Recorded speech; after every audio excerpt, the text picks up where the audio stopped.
Hello students, good morning everyone. My name is Samriddhi and today जो हम topic discuss करने जा रहे हैं वो है कंज्यूमर वेलफेयर फंड। ठीक है, आप में से बहुत सारे लोग ऐसे हैं जो कि वीडियो नहीं देखते।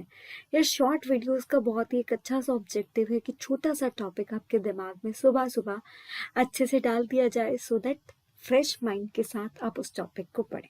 ठीक है, तो यहाँ पे टॉपिक स्टार्ट करने से पहले आज के कोट से शुरू करते हैं। हम लोग क्या बोलते हैं? मैंने ट्राई किया, मैंने ट्राई किया, मैंने ट्राई किया, मैंने ट्राई किया। बिल्कुल जी हाँ, आपने ट्राई किया होगा। हो सकता है आप ट्राई करते करते बिल्कुल एग्जॉस्ट भी हो गए हो, बट आई डिडंट क्विट। पर मैंने क्विट नहीं किया और मैं कभी भी क्विट नहीं करूंगी। I will keep trying until I reach there. मैं तब तक ट्राई करूंगी जब तक मैं कैबिनेट सेक्रेटरी नहीं बन जाऊं। It's not over until I will. तब तक लड़ाई खत्म नहीं होगी जब तक मैं जीत नहीं जाती। रोज अपने आप को ये बात बोलिए सुबह सुबह उठ के, देखना यार जिंदगी में ना हौसला कितना बढ़ता है और कोई भी रुकावट आ जाए वो आपको आपकी मंजिल कहते होते ना पाने से नहीं रोक सकती है।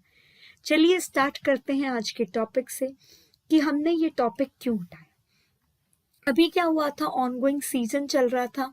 यूनियन जो मिनिस्टर थे स्टेट फॉर कंज्यूमर अफेयर्स के, फूड एंड पीडीएस के, उन्होंने पार्लियामेंट को इन्फॉर्म किया अबाउट कंज्यूमर वेलफेयर फंड के बारे में। अब ये फंड है क्या क्या इसके की फैक्टर्स हैं, उनके बारे में, इस फंड के बारे में हम जानेंगे। तो अगर यहाँ पे हम कंज्यूमर वेलफेयर फंड की बात करें कि क्या क्या इसके की फैक्टर्स हैं ऑल, सो ये जो फंड था इसकी स्थापना हुई थी under the which act under the CGST, that is Central GST Act of 2017 के अंदर इसकी स्थापना होती। एंड इसके लिए एक रूल्स भी बनाए गए थे, that are consumer welfare fund rules of 1992। पहले ये रूल्स हुआ करते थे, अब ये रूल्स जो थे वो इस रूल्स के अंदर सबसे होंगे, क्योंकि आपको भी पता है जब कुछ नया बनता है तो उससे रिलेटेड हो तो वो रूल्स उसके अंदर ही समा जाते हैं। तो ऐसे ही ये रूल्स के अंदर सबसे होंगे। और ये फंड किसके द्वारा बनाया गया था? डिपार्टमेंट ऑफ रेवेन्यू के अंदर द्वारा बनाया गया था, जो कि मिनिस्ट्री ऑफ फाइनेंस का पार्ट है। और इसको ऑपरेट किसके द्वारा किया जाता है? डिपार्टमेंट ऑफ कंज्यूमर अफेयर्स के द्वारा इसको ऑपरेट किया जाता है। और ये डिपार्टमेंट कौन सी मिनिस्ट्री के अंडर है? Ministry of consumer, food and public distribution. अब इसकी यहाँ पे बेसिकली मेन इसका पर्पस क्या है? ताकि जैसे कि नाम ही बता रहा है, कंज्यूमर वेलफेयर फंड, लोगों का भला जो है करना, वेलफेयर करना। फॉर एग्जाम्पल, जैसे यहाँ पे कुछ एग्जाम्पल्स की मैंने मदद ली है। क्या क्या एग्जाम्पल्स हैं? कंज्यूमर लॉ चेयर्स क्रिएट करनी, या फिर कोई सेंटर क्रिएट करनी एक्सीलेंस के इन यूनिवर्सिटीज, ठीक है, ताकि रिसर्च एंड ट्रेनिंग कराई जा सके कंज्यूमर रिलेटेड इश्यूज के, क्योंकि आजकल आप लोगों को भी पता है कि कंज्यूमर से संबंधित कितनी समस्याएं आ रही हैं, तो उनके साथ डील करने के लिए चीज कराई जा सके। एंड जो ये मेन होता है इसमें और क्या आ गए, कंज्यूमर को अवेयर करना जो जो चीजें उसके साथ गलत हो सकती हैं उसके बारे में, ठीक है। तो यहाँ पे ऐसा नहीं है कि सिर्फ यही एक इनिशिएटिव है।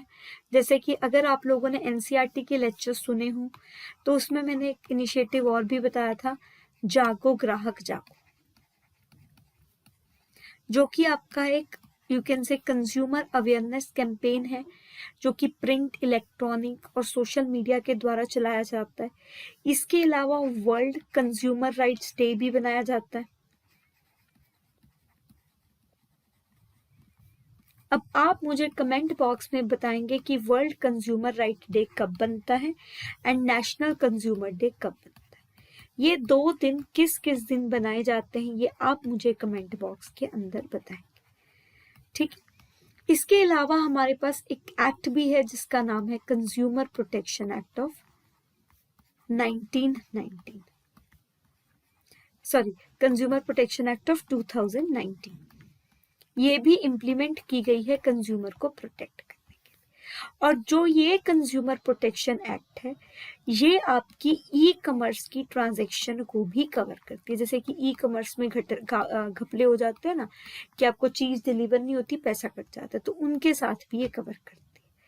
तो ये आपकी इलेक्ट्रॉनिकली कंप्लेंट को फाइल करना, कंप्लेंट्स को सुनना वीडियो कॉन्फ्रेंसिंग के थ्रू, उन सब चीजों पे काम करती है। इसके अलावा जो काम किया गया है that is setting up of a national consumer helpline number. National consumer helpline number setup करने की बात की जो कंज्यूमर ग्रीवेंसेस को यहाँ पे हैंडल करता है।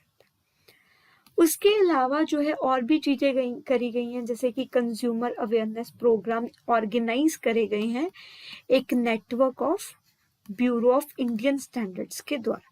Network of bureau of Indian standards के द्वारा पूरी कंट्री के अक्रॉस, ताकि क्या किया जा सके, देखो ब्यूरो ऑफ इंडियन स्टैंडर्ड्स आ गया, मतलब ये क्या करेगा, एक प्रोडक्ट्स का स्टैंडर्ड मेंटेन करेगा, एक सर्टिफिकेशन देगा। तो ये क्या करता है, ये आपका स्टैंडर्डाइजेशन,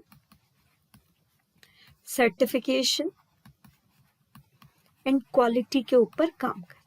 ठीक है, तो ये चीजें ये करता है। तो आपको याद रखना है कंज्यूमर वेलफेयर फंड है। ठीक है, एंड कंज्यूमर वेलफेयर फंड जो है ये अभी रिसेंटली न्यूज में था, जिसमें जो है ऑनगोइंग जब पार्लियामेंट का सेशन हुआ था तब यूनियन मिनिस्टर ऑफ स्टेट ने इसके बारे में बोला था। एंड ये जो था ये सेटअप किया गया था under CGST act of 2017। And ये किसके अंदर आता है, डिपार्टमेंट ऑफ रेवेन्यू के अंदर आता है, लेकिन इसको प्रमोट ऑपरेट करने वाली मिनिस्ट्री अलग है। उसके अलावा हमने इसके एग्जाम्पल से कि हमने देखी ये अकेला इनिशिएटिव नहीं है, और भी इससे मिलते जुलते हुए कई इनिशिएटिव्स हैं। तो ये थी आज की हमारी डिस्कशन कंज्यूमर वेलफेयर फंड के लिए। उम्मीद करती हूँ आपको वीडियो पसंद आई होगी। Bye bye, take care and have a great day.